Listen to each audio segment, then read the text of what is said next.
So guys, good morning po guys sa ating lahat.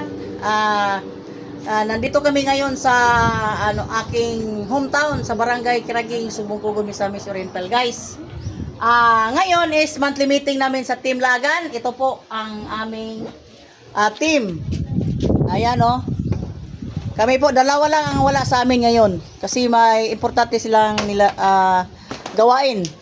So ngayon guys is kaugalian na namin ng Team Lagan na magbigay talaga ng food packs. Kaya ngayon sa members muna ang makatanggap ng food packs.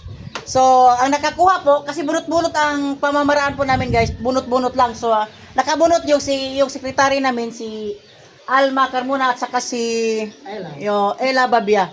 Aldat Ojia. Ella Babia. So, sila po ang nakatanggap. So, ngayon guys, ito po guys is hindi akin to. Sa amin to lahat. Yung dinadala namin, bawat isa, ano ba yung tawag niya sa Tagalog? Shin? Pagsama-sama namin guys. May Tagalog kami dito guys. Ako hindi, Bisaya. Pinagsama-sama namin yung mga dinadala namin individual. Kaya naging ganyan.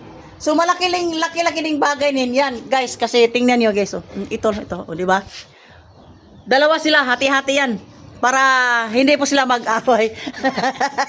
Mahirap na. Joke lang yan, guys. So ito talaga guys, yan po ang nakatanggap ngayon. So guys, palakpakan natin si Alma at saka si Ella Babia. So yan lang po guys ang aking information about sa aming team. Na kami ay nagkakaisa, nagtulong-tulungan para sa bawat isa din sa amin.